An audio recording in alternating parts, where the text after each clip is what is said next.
నుంచి ప్రతి ఒక్క లొకేషను ప్రతి ఒక్క ఎయిర్పోర్ట్కి సంబంధించి ఆయన ఎంతో కూలంకషంగా ముందు నుంచి స్టడీ చేశారు. ఆయన కూడా ఎన్నో కార్యక్రమాలు చేశారు కాబట్టి ఆయన మొత్తం మీద కూడా ఒక గైడెన్స్ ఇచ్చి నువ్వు ఖచ్చితంగా ఏ స్టెప్ తీసుకున్నా మా రాష్ట్రం తాలూకుది మా అందరి సహకారం ఉంటుంది, మనం తెలంగాణలో కూడా అధికంగా ఎయిర్పోర్ట్లు ఏర్పాటు చేయాలని నిరంతరం కూడా కిషన్ అన్న కూడా మాకు ఎప్పుడు గైడ్ చేస్తూనే వచ్చారు.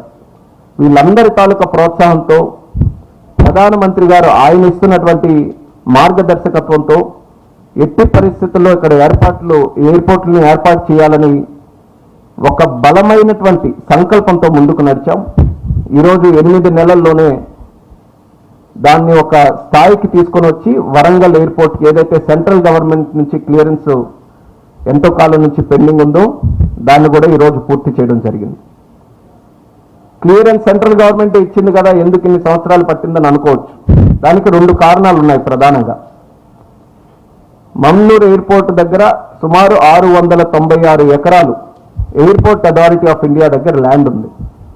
ఇప్పుడు ఉన్నటువంటి ల్యాండ్లో 2 క్రిస్ క్రాస్గా రన్వేస్ ఉన్నాయి. అక్కడ చాలా డిలాపిటేటెడ్ కండిషన్లో, అసలు ఉపయోగించుకునే పరిస్థితిలో లేనటువంటి కండిషన్లో అక్కడ 2 రన్వేస్ ఉన్నాయి.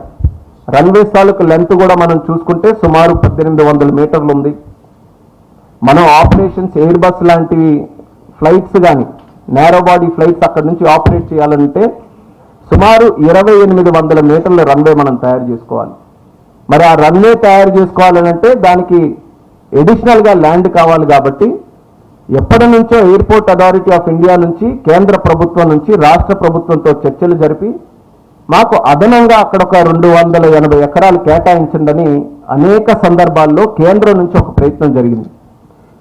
కిషన్ అన్న చెప్పినప్పుడు గతంలో ఇదే సివిల్ ఏవియేషన్కి మంత్రిగా జ్యోతిరాదిత్య సింధియా గారు ఉంటే కిషన్ అన్న తాలూకా ప్రోత్సాహంతో ఆయన కూడా సంప్రదింపులు జరిపి అప్పుడున్నటువంటి రాష్ట్ర ప్రభుత్వంతో ఈ ల్యాండ్ ఎట్టి పరిస్థితుల్లో కేటాయించండి, ఇప్పటికైనా ఉడాన్ స్కీమ్ ఉంది కదా, ఉడాన్ స్కీమ్లో పెట్టైనా సరే ఇక్కడ వరంగల్లో ఎయిర్పోర్ట్ నిర్మిద్దామని అప్పుడు కూడా ఒక ప్రయత్నం చేశారు. కానీ ఎక్కడా కూడా రాష్ట్ర ప్రభుత్వం నుంచి సరైనటువంటి సహకారం కదలిక లేనందువల్ల అది ఇంతవరకు పెండింగ్ ఉంది. ల్యాండ్ ఒక సమస్య అయితే మరొక సమస్య ఇక్కడ ఉన్నటువంటి శంషాబాద్ ఎయిర్పోర్ట్కి 150 కిలోమీటర్ల లోపలే ఈ యొక్క వరంగల్ ఎయిర్పోర్ట్ వస్తుందన్న ఆలోచనతో వీళ్ళు కూడా నో అబ్జెక్షన్ సర్టిఫికేట్ ఇవ్వాల్సినటువంటి అవసరం ఉంది. అది కూడా అలా పెండింగ్ ఉంది. దానికి సంబంధించి ప్రయత్నాలు జరగలేదు.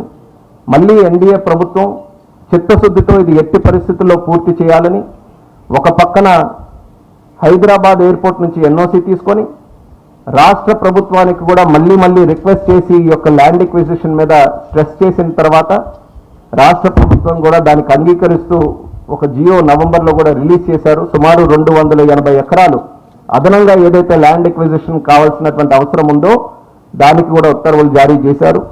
మరి ఇవన్నీ కూడా కలిసి వచ్చాయి కాబట్టి కేంద్ర ప్రభుత్వం ఈరోజు నిర్ణయం తీసుకొని రాబోతున్నటువంటి రోజుల్లో ఒక బ్రహ్మాండమైనటువంటి ఎయిర్పోర్ట్ వరంగల్లో నిర్మించడానికి మేము అన్ని రకాలుగా సిద్ధంగా ఉన్నామని సందర్భంగా తెలియజేస్తున్నాను.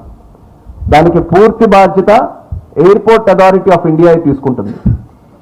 మేము ఆల్రెడీ ఒక మాస్టర్ ప్లాన్ కూడా తయారు చేశాం.